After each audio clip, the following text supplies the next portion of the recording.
There are many small communities scattered along the north shore of Lake Superior, some of them up to 100 kilometers apart in distance. The word isolation used to bring up images of serenity and peace, calm and quiet. But all that's changed. Imposed isolation is causing fear and anxiety amongst many people. We worry about our loved ones, our security, our jobs. We look to our leaders for inspiration and guidance. So how do we cope during this pandemic?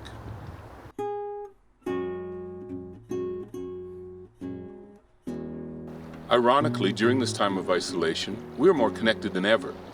Social media has allowed us to stay in contact with friends and family and remain connected to the outside world, even in remote places like this.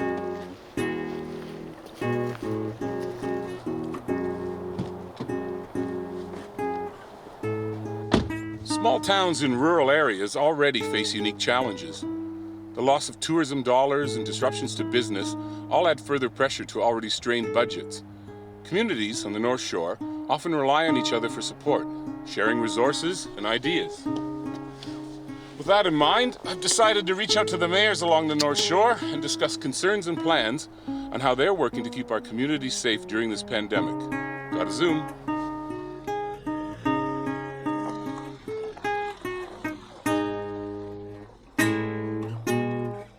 Can you see me properly? Beautiful, yeah. Yep. That looks good. Okay. So I first want to start by welcoming you all. Thank you for taking your time. I know it's tough trying to get 7 people together at one time.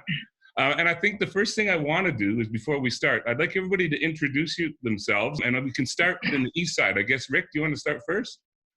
Certainly. Mayor Rick Dumas, Town of Marathon. Welcome, everybody. Mayor Jody Davis, the Town of Terrace Bay. Welcome, everybody, again. Mayor Dave Hamilton of Schreiber. Yeah, welcome everybody. Richard, you be next. Mayor Richard Harvey, Township of Nippingen. It's good to be here. Deputy Reeve Bob Beatty, Township of Dorian. Gary Nelson, Mayor, Township of Red Rock. Big welcome to everybody. Good, great. Welcome, guys. We went around talking to people about some of the issues that are happening with people in lockdown right now, especially feelings of isolation and how people are coping. And what we want to do is go through basically how we're all coping, how we're going to be sharing resources, because we already share resources. And then there's a couple of little questions that I've forwarded to all of you, and we can start right at the top if you want. Is everybody ready to give this a go? Sure. Yep. Okay, I put it out to whoever wants to answer first, but the first thing that came up was the small municipalities, traditionally we're always sharing resources like ambulance, emergency, and policing. And just to let people know, is that something that everybody is comfortable talking about? Can I suggest, Kim, that as we're speaking through the process, that each one of us put our systems on mute? Yeah, and it doesn't pick up that Zoom thing. It goes to somebody when it make a little bit of noise. That's Thanks, right. Kim. Yeah. Okay, so we're all good. So Marathon obviously is looking at always opportunities working with our fellow municipalities within the region, as we all know that through the Thunder Bay District Municipal League. Marathon and Terrace Bay, obviously, and with Schreiber as well, obviously have a unique situation where we share the hospital systems under one management, NOSH. So the family health team in Marathon is working with the family health team in Schreiber, Terrace Bay, and of course NOSH being under one management, that's working very closely together with all the information sharing with COVID-19. Luckily today, Kim, we have no issues of COVID-19 in Marathon. I can't speak for the other communities, and they'll speak for themselves. But working with the other municipalities is always key part of the region of the Northwest, and I guess the North Shore is a key component of that. So yeah, we're always looking for opportunities working together and sharing services for sure. Thanks. Jody here to sort of add to that, services, OPP, we all have OPP contract policing, so they manage the policing for the communities, and if they need more resources, they work through the communities, but they handle it themselves. Also, the fire is services are shared. We have mutual aid with Schreiber, Terrace Bay, and we also work with Marathon to have mutual aid with Marathon. So we have a close-knit system, and if there's any other emergencies, I'm sure all the communities communicate with each other and help each other as required and as needed.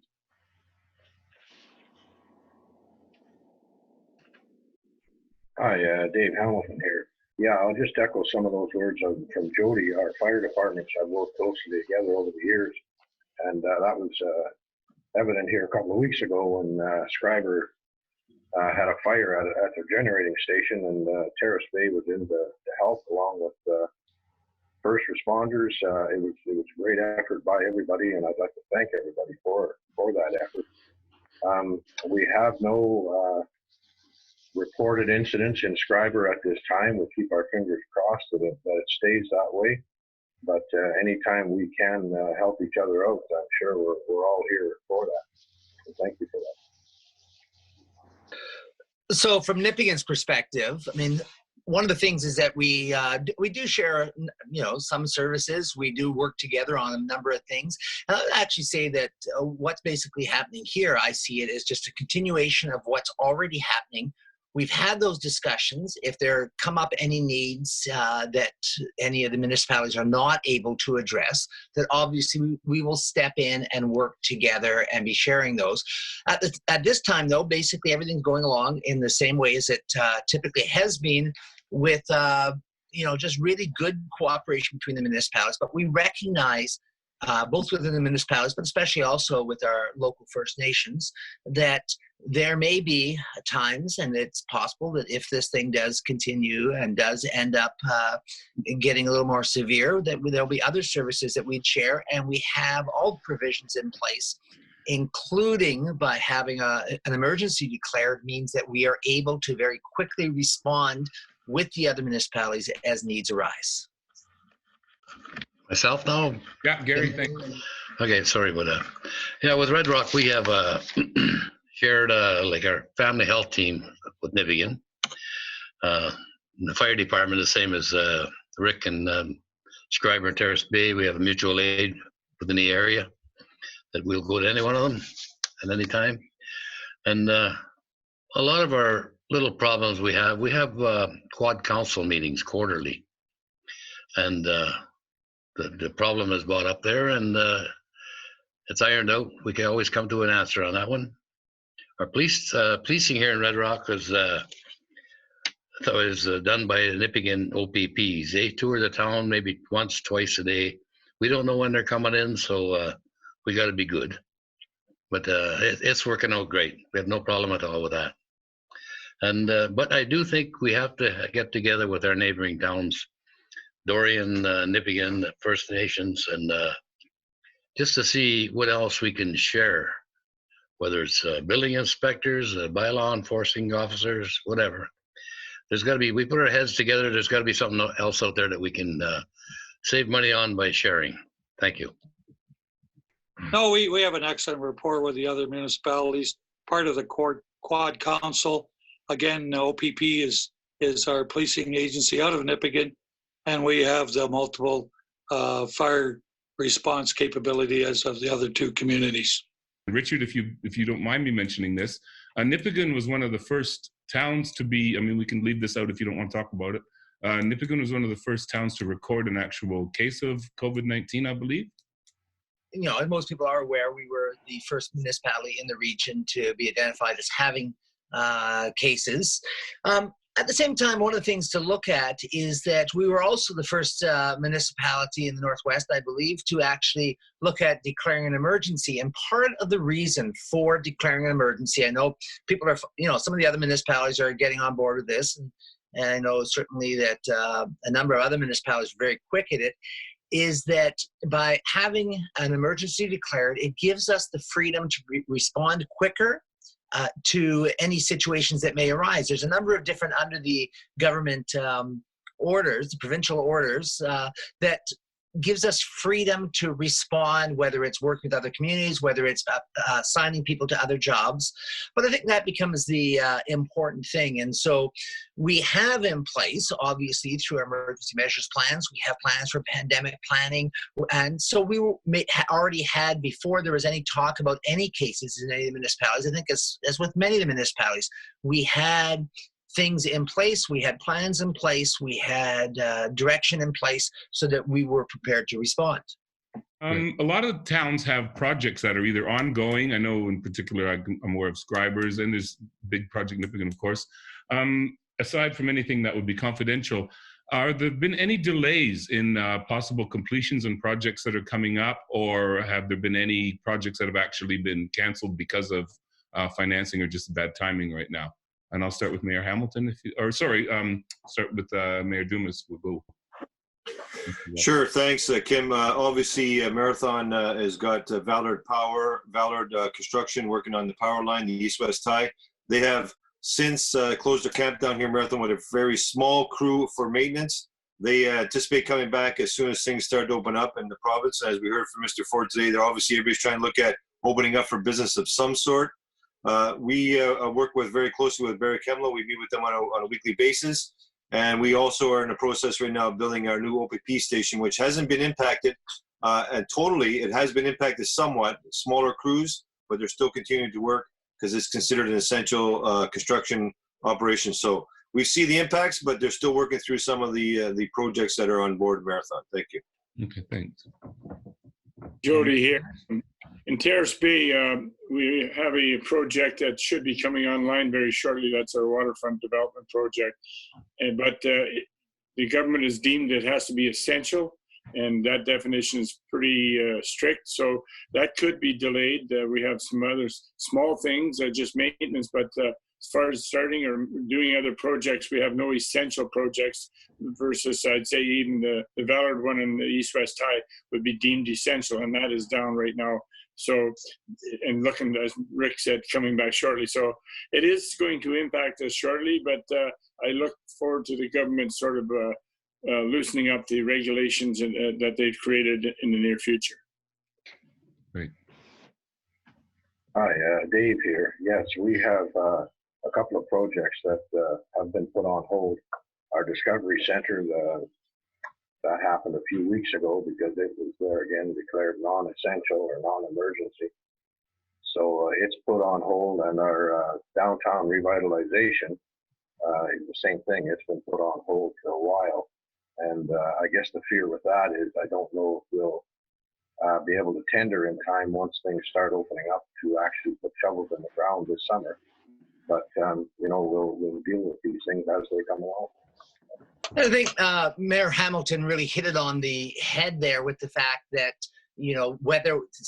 whether we will be able to get the shovel in the ground because of potential delays becomes an issue. I won't, there are obviously are projects such as people have mentioned Valor and other projects like that, but specifically on municipal projects, there are a number of projects that we are still moving ahead on. There are some projects, though, that we are seeing some delay on.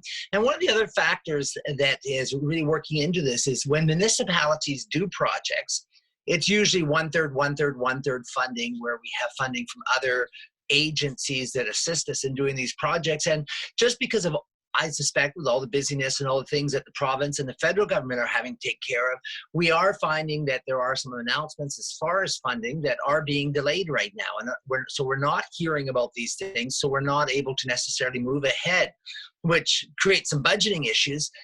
At the same time, though, one of the things we also recognize is because of the physical distancing, because of a lot of the other things that are in place, things such as our public parks, our playgrounds, our recreational trails, a lot of those are not being as heavily used.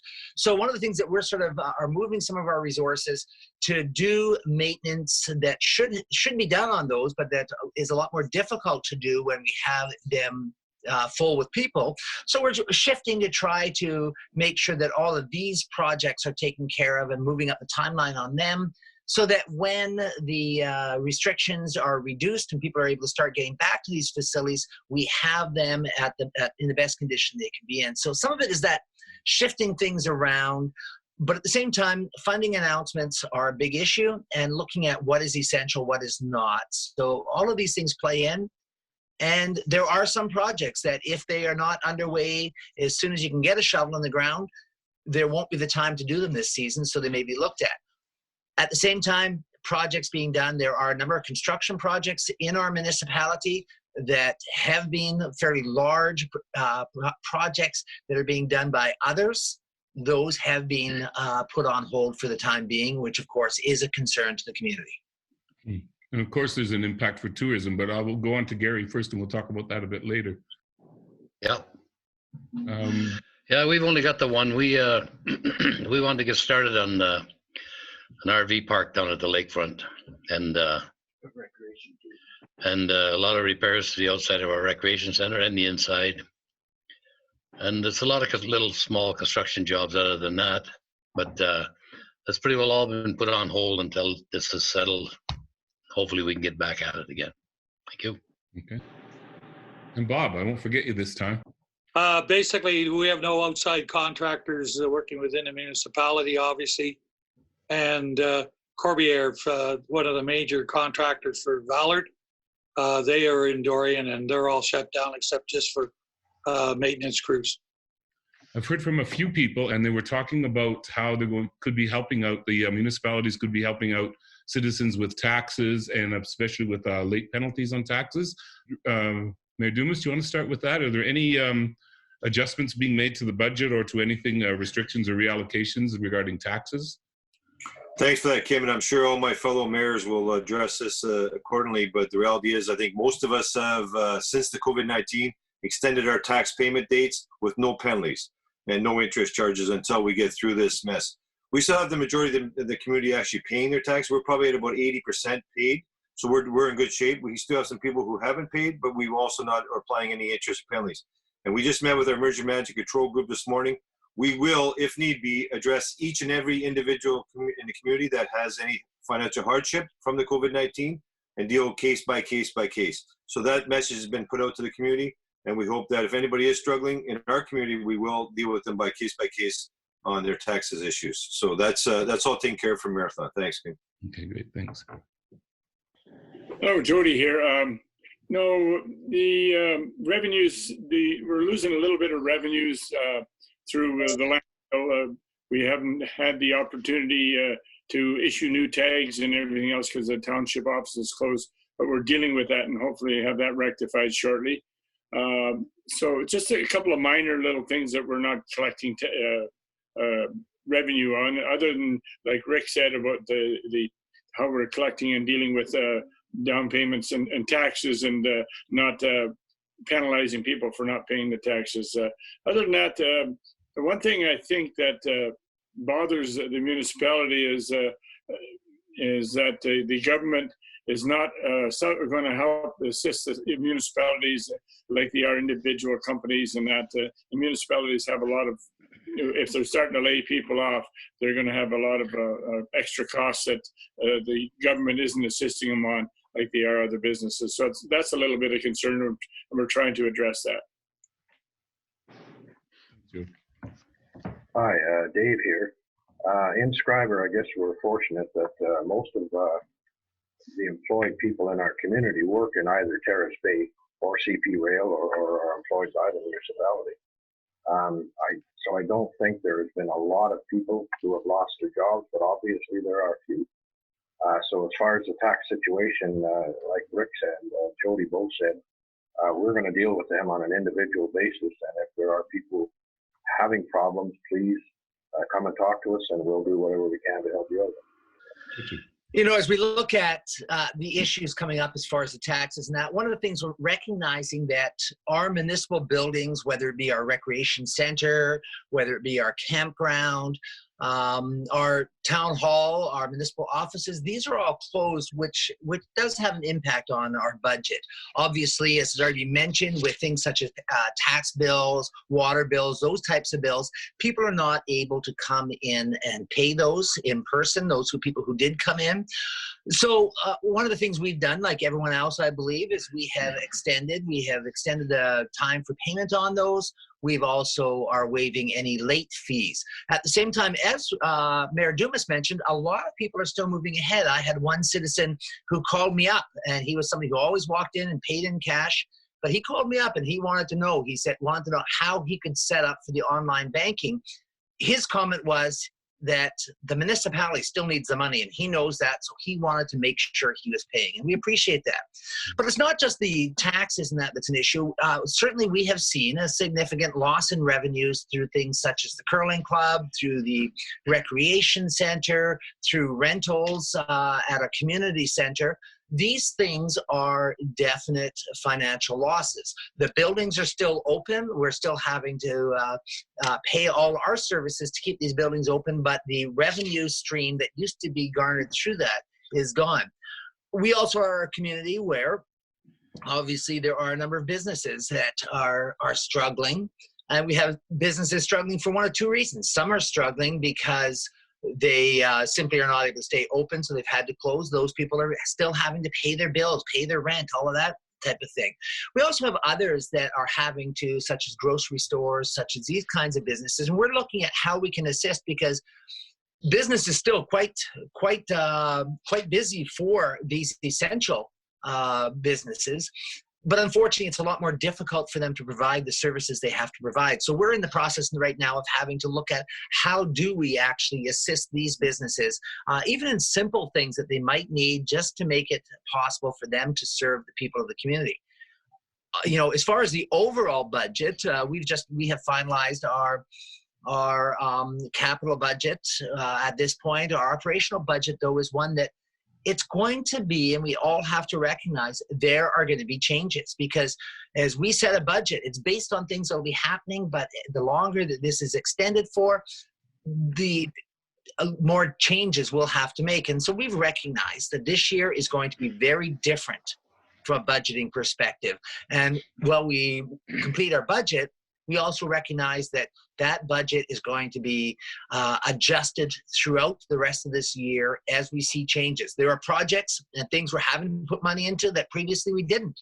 And there are other areas where we would have had large expenditures that we are not going to be having expenditures this year. So it's going to be all about adjusting on the fly. And it's going to be a very interesting year, 2020, looking at how our budgets roll out and how we have to continually adjust for this new reality. Yeah, tough job ahead with the budgets.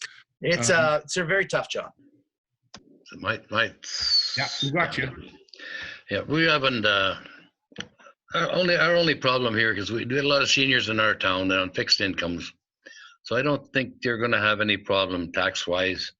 We do have a few here that's come home from Fort McMurray and that area out there, and they're laid off and don't know when they'll be going back to work. It's those type of people that may need an extension on their taxes or whatever. And whoever out there is having problems in Red Rock, just get a hold of us. We'll help them out as much as we can. And those in the town here that want to pay their taxes because their office here is closed, that can all be done at our local credit union, where the tax bill can be paid there, their water bills can be paid there. So I think everything's going pretty good here in Red Rock. Thank you. Thanks.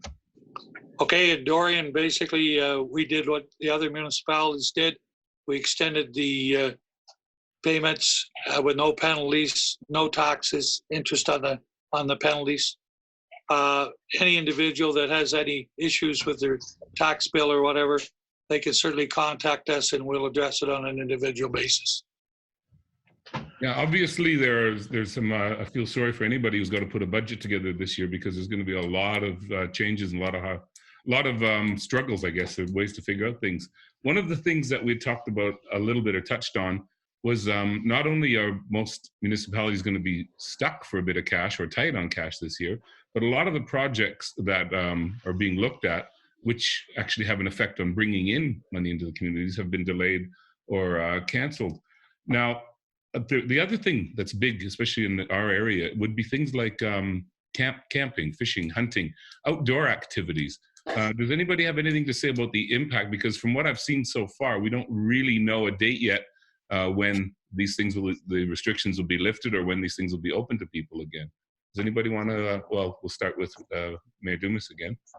Certainly, Kim, thank you. As you know, Marathon is surrounded by 3 parks, 2 provincial, 1 federal, Puggasaw, Naze, and White Lake Provincial Park. They're going to remain closed for the season, as far as we know. There's been no change in that date structure. So with that being said, not only the employees that came from the south or wherever parts of Ontario and Canada to work at the federal provincial parks, that has a huge impact, as well as the tourism that it creates in the campers that go there. So we're going to see a huge impact to our community in that regard. But with all the businesses being closed, other than the takeout food establishments, they're struggling as it is. So there's going to be no tourism as we can see it, for sure. All our hotels are closed, as I'm assuming most other municipalities are. And there's nobody operating. So there's nowhere to stay for the tourists to come to the community. And the restaurants that are open are takeout only. So there's impacts all the way around for sure. So we hope that this gets lifted. I was just reading as we were listening to the other mayors, the Ontario government released their update today and talking about, 2 to 4 weeks minimum, if things go well and the cases decrease over those 2 to 4 weeks before we start looking at opening up businesses. And there's a very big list of restrictions that will be placed with those. So we might see our tourism sector somewhat open up maybe in June or July if we're lucky, but I don't see the parks opening up that late in the season. So I'll let the other mayors chime in. Thanks, Kim. Okay, thanks, Rick. Jody here. Yeah, Rick's right there. One of the things we will be looking at is opening up our dock. We have to put the docks in, and we also have to dredge out the most of the river again with the help of OPG. But we're getting a lot of kickback from our local residents regarding fishing and going into the bush to fish, and individuals. They're not very happy, but they're understanding to a certain degree about closing the camping within the bush. And so that's got to be looked at, and I understand why they're not wanting you to go in there, the groups. But fishing is going to be a major issue, and certainly won't garner much support from the local community if they try to restrict people from, say, going on Lake Superior with a small family group and fishing. So it's going to be something that's going to be dealt with, or have to be dealt with to get support. Can I chime in there, Kim, please, if you don't mind? Yeah, sure, Rick. It's good. We'll For Jody, as you know, the regulations, and Mr. Ford had opened up the opportunity for docks and marinas to be open with restrictions. So we just discussed this morning again at our emergency management control meeting. We are going to open up our dock with the restrictions that the provincial government has put in place to allow people to get out with the family unit, not with your buddy or your neighbor next door, to go fishing. So there will be open, and I think I would encourage all municipalities to at least abide by the openness of the regulations for us to allow people in our communities to get out to the water. That's going to be key for the mental health of our residents. Totally agree, Rick. And I hope Ford understands that and doesn't, I'm sure he's going to get some kickback on that. Yes, I agree with Jody that the local residents aren't very happy, and we're in different times. We certainly are. But I would sooner err on the side of caution. I hope they don't go too fast at reopening the economy as much as we all need it, because I certainly don't want to be in this situation come Christmas time.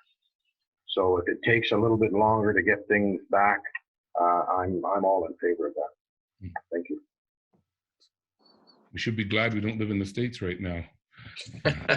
So one of the things, obviously, Nipissing, our largest sector, other than government, is tourism. And so that is not only is it really important to us, but this is a market that we are seeing an exponential growth in right now, especially with the federal government and the National Marine Conservation Area. It is quickly becoming our largest employer in town.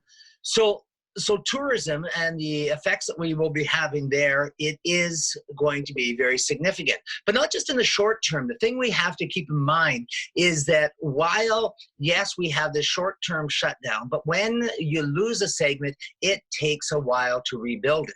So that I see two things there with whether it's the fishing, the parks, the camping, those things. There's both the tourism side, which is people from outside bringing the money into our community, but there's also the local residents, and that's an important part as well. And as has already been pointed out, obviously we have been very clear about the fact that our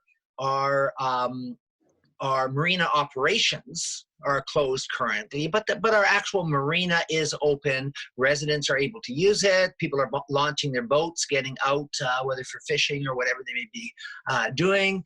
So we have made a point of keeping that open, as well as obviously our campground and playgrounds are all closed, but our hiking trails, we're keeping those open. That's great for the local residents.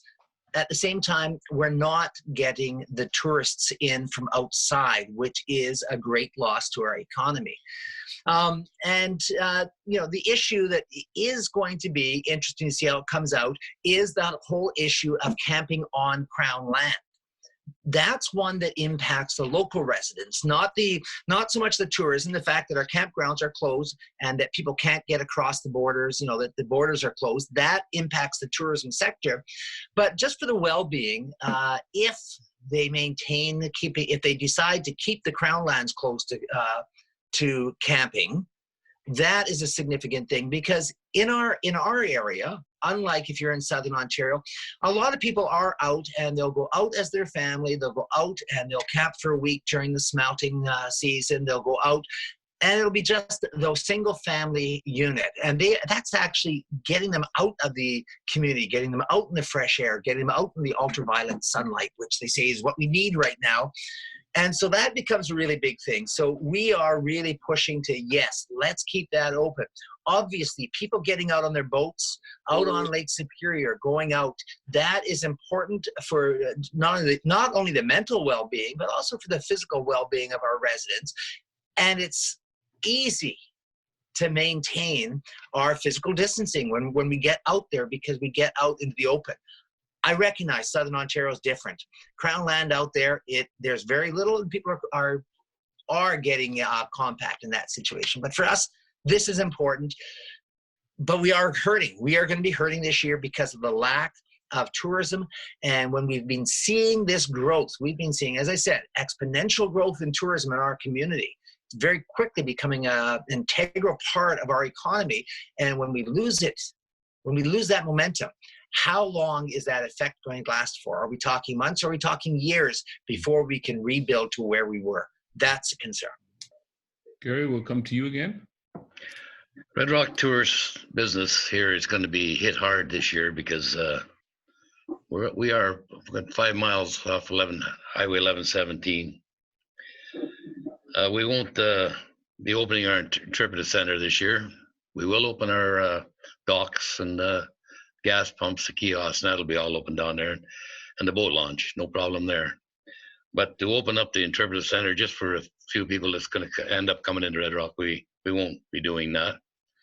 We're going to lose our Live from the Rock Post Festival this year, which everybody knows it just about doubles the size of Red Rock, so we're going to hurt there. The big fish derby that the Fish and Game Club puts on here every year, that's out. Hopefully, we're going to get all this stuff back next year. And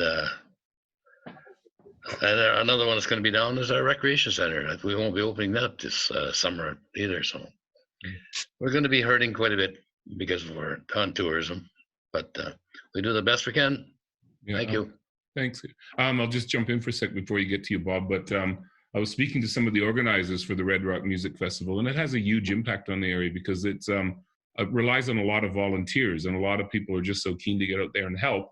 And that's been a real blow to some of them as well. So let's hope that we can get through all of this and at least we'll plan better for next year. Obviously, fishing is very important to the residents of Dorian. I mean, they do that every weekend, obviously. So that's going to affect us. July 1st has been canceled.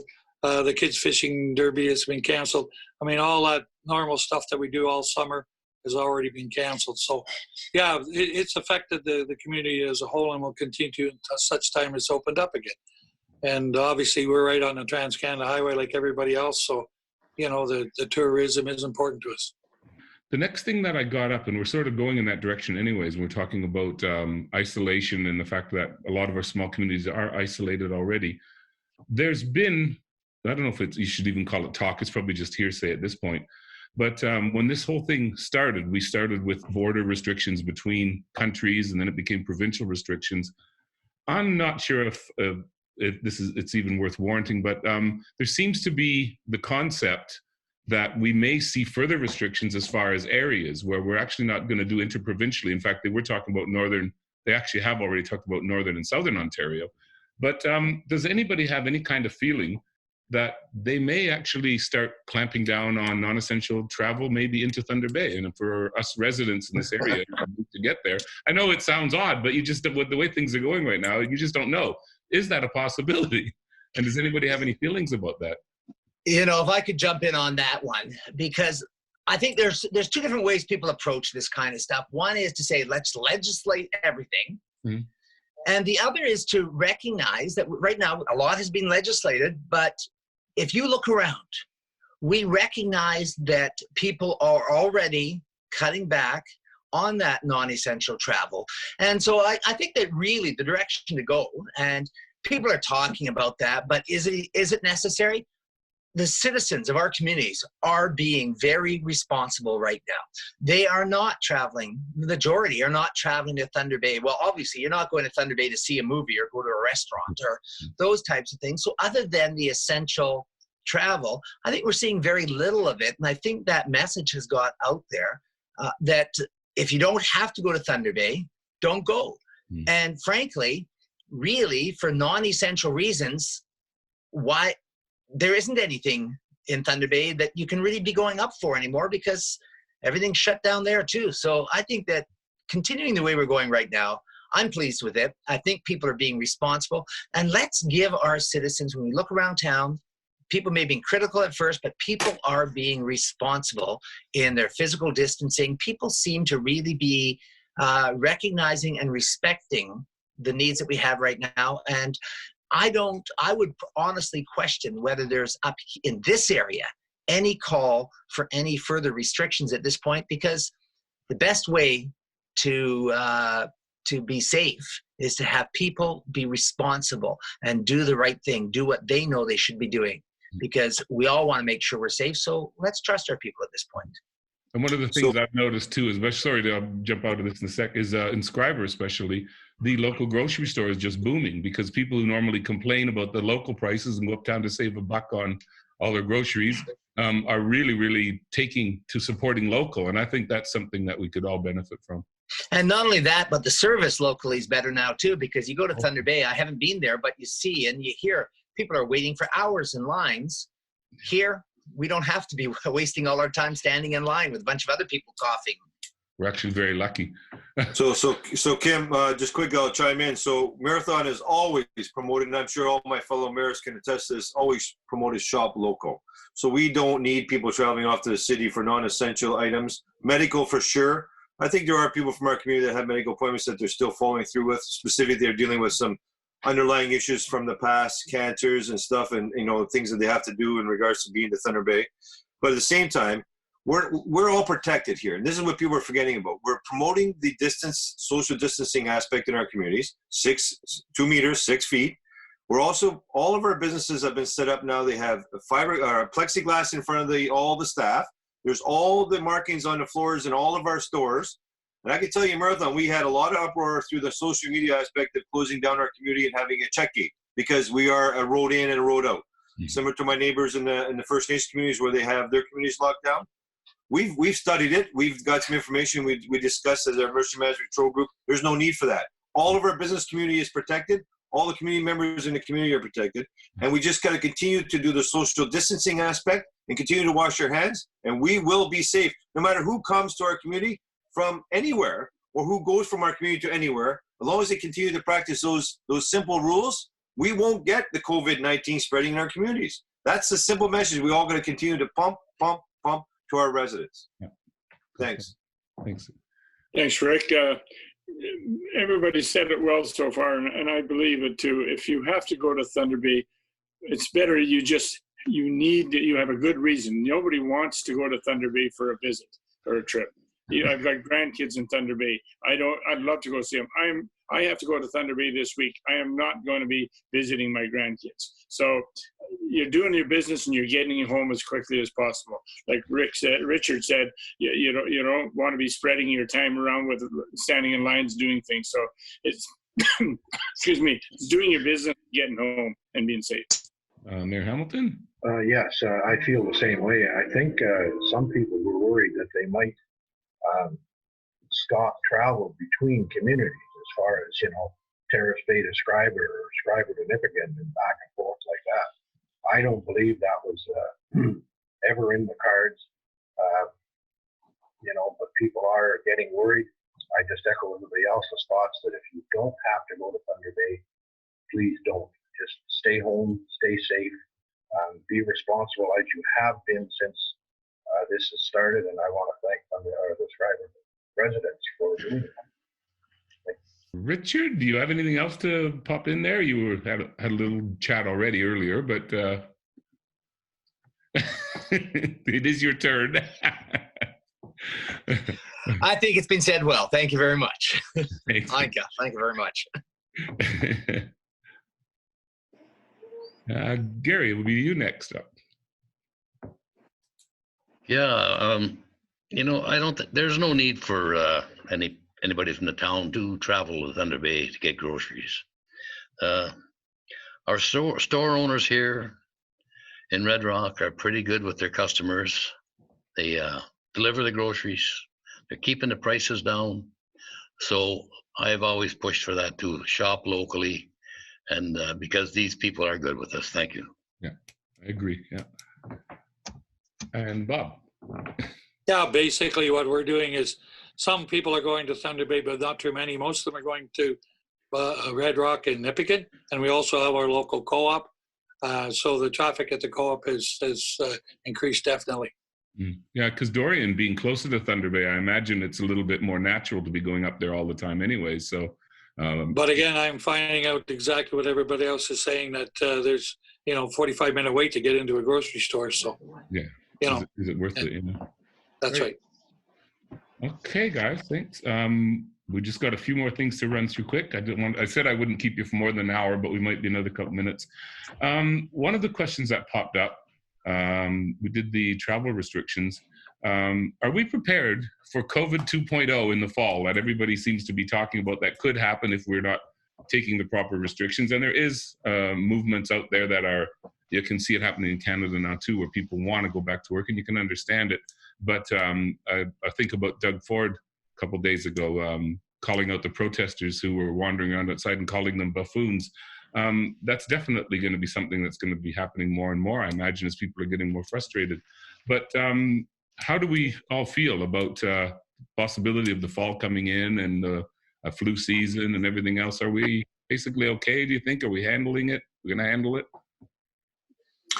Well, Kim, I think from Marathon's perspective, and I know from the onset of the COVID-19, we did a lot of planning in regards to the worst case scenario. For example, if we had 60 or 70 or 80 members in our community with the COVID-19 and some of our elderly members with underlying conditions, getting really ill, how would we handle that? We have a plan in place with NOSH. We also have a plan with Valor. We're lucky that their camp is set up. We can utilize their camp if we have a mass amount of people in the community have community spread of COVID-19. To date, we haven't had that. We also have been in touch with Thunder Bay Regional. We don't have more than one ventilator in Marathon. I believe at Terrace Bay, they have in McCausland one ventilator. I can't speak for the other communities. So if there is a need for members in our community to be on a ventilator, they're going to have to be shipped off to Thunder Bay. Thunder Bay is prepared for a rush if need be, but again, they're going to be limited as well. With the lack of day surgeries going on and all the other things, Thunder Bay is sitting pretty quiet, even though they have cases in Thunder Bay and within the region. And we're definitely quiet in our hospital. I could tell you, speaking with our CAO at the hospital through NOSH and Marathon Wilson Memorial, they're quiet because there are not a lot of people going to the hospital right now for other issues. So we're prepared for the COVID-19. We're prepared for the fall with the flu and the COVID-19. But like any pandemic planning that we've done, all of us done on the tabletop, how do you do it until you get into it, right? Yeah. Now we're into it, so we're learning as we go. We really are, and we've made mistakes, and we're all going to make mistakes. We'll mark those down, and we'll get through those mistakes. At the end of the day, we hope that we don't have a mass flu outbreak in our communities as well as the COVID-19 if we get through the curve and start to get on the other side of it and reduction of it. But it's going to be a whole nother ball game in the fall for sure, Kim. Okay, thanks, Rick. Jody? Yeah, like Rick said again, but one of the things, we have the procedures and the resources set up, and we're practicing, and we're fairly skilled at it. And right up till now, I think all the communities have responded really well. I mean, I'd say 95% have responded really well. You're always going to find the odd case of something going a little cuckoo or somebody having a party somewhere. You try to control that. So we're prepared as best we can for the fall. But the other thing will impact us as we're going through this summer is how we're going to be not tired, how we can be rejuvenated, how we can be mentally prepared for more of this. That is going to be the big struggle. And the other big struggle that really we haven't had to challenge it up around here too much is employment and that. So far, our communities haven't been hit that hard by employment things other than the small businesses. And those small businesses, if they don't get the guarantees that they're asking for or say is coming, some of them are going to start disappearing, and that's going to be really hard on us. And the other thing I think, regardless of this extra COVID coming on, is we're going to, at the end of this, as we get better, lose small businesses anyhow, because out shopping is becoming a way of life. Internet shopping is becoming a way of life, and it's going to impact each one of our communities at the end of this. We are going to be changed in how we do business, whether we like it or not.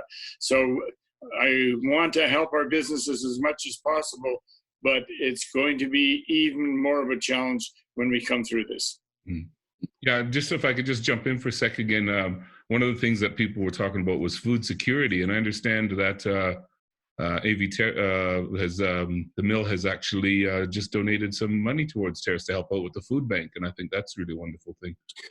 So Kim, I'm sorry, you made a good point. I gotta leave. I got another meeting. Yeah, sorry, Rick. Yeah, that's okay. But good point. And the Thunder Bay Regional Food Distribution Center is also accepting major donations, and I want to thank Barry Kemlo. Donated $30,000 to our local food bank. Good. So yeah, that's a huge impact to the residents who need that service. But I want to take the opportunity to thank all my fellow mayors for participating, and thank you very much, Kim, for organizing this meeting to get together and talk about our regional concerns. Well, appreciate it all. Have a good day. Be safe out there. Really appreciate taking the time out. That's really wonderful. Okay. Thanks very much. Thank you very much, Kim. Bye. See you soon. Okay, can I go back to? I guess I should just go back to Mayor Hamilton then, where we stopped. Dave, talking about the COVID-2 preparations. Not yet. Yeah, I think we've all done a very good job to date. And will we be prepared? I certainly hope so. But like anything, there could be a lot of unforeseen things. But should it hit any one of our communities hard, I do believe we would have to rely on each other even more than we do now. And if I could make a comment, I sit on the Thunder Bay Health Board on the executive, and they have some very good plans in place. Should there be a big influx of COVID-19, are they 100% prepared? They certainly hope so. But there again, they would have to rely on communities and all their expertise that they can muster should this thing, get out of control. And let's hope that never happens. I think if it extends too long, though, the morale is going to be the big thing.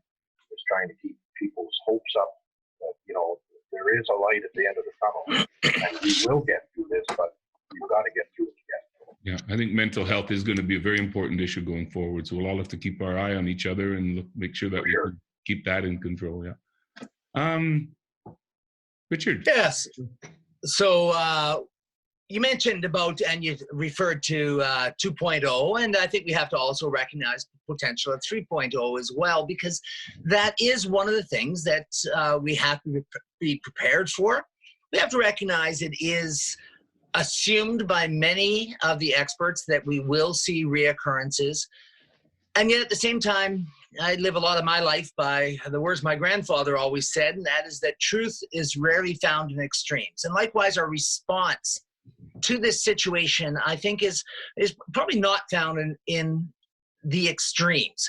Yes, we are prepared. As we were prepared for potential pandemic at this point, and we are prepared for future issues as well. But we have to make sure that we have a balanced response, that we have a balanced response, and that we are taking all the precautions necessary, but not overreacting and causing other issues as far as that goes. And that's where, I think that I'm sure that there are going to be further issues compounded by the normal flu viruses as well that we always see in the fall and that are always an issue. And we are going to have to make sure that we are continuing to respond effectively and in a balanced manner based on science, based on what we are hearing from the medical professionals. We're hearing a lot of stuff. And I think that by having had a good response in these recent weeks, months even, that will prepare us if we do have further issues with 2.0 and 3.0. Great, thanks. Mayor Nelson? Yeah, I think, are we prepared for possible COVID-20 in the fall? I think so. I think we learned a lot this past spring. So I think we'll be ready for it. Just as long as it doesn't hit us fast, that it comes in slow. But one other thing I'd like to put out there is please check on your neighbors, especially the elder. See if they need any medicine, groceries, mail, whatever. Just check to make sure their health is good. I know that's what I've been doing here in Red Rock, and I'd like to see that continue with you people out there. Thank you very much. Yeah, that's a good point. And Bob, finally, the word to you. Yeah, I think this has been okay. We've got through this phase of it so far, and thankfully, it hasn't affected us the way it has in other communities. As far as the fall goes, yeah, we are prepared because we're prepared as we are right now, and it's not going to change. If anything, by the fall, we'll have more PPE for all the people and whatever, because stuff that's hard to get today, hopefully by the fall, we'll be able to access that for the PPE for the firefighters or whatever. So yeah, I think we're going to be more prepared by the time the fall comes. Good point, actually, about the preparation part. Guys, I think that I promised to not keep you for more than an hour, and I think we've nailed all our topics. But I just really, really, really want to thank you, because I think the whole idea of everybody coming together to help out, there's a lot of really good information you all shared, and I'm looking forward to now sitting down and editing it and turn it into something. But thank you again very much for taking the time, and also, just for sharing your thoughts, and look forward to chatting with you all again. Thank you for putting this together, Kim. I appreciate it. And I'd like to say hello to everybody, and please stay safe. Anybody else? Thank you very much. Thank you very much, Kim, for putting this together and all the work you've done on it. And same here. Everybody keep safe. Thank you. Okay, my turn. Thanks, Kim, again, and nice seeing everybody again. So yeah, let's stay healthy. Yep. There. Okay, stay safe, guys. Yeah, very beneficial for all of us. Thank you very much. And we'll just continue to work together, because that is one thing that we do locally, is we all make sure we're working together. Thank you very much. Talk to you later. Thanks again, guys. This is really great of you, and I really appreciate it. Stay safe. I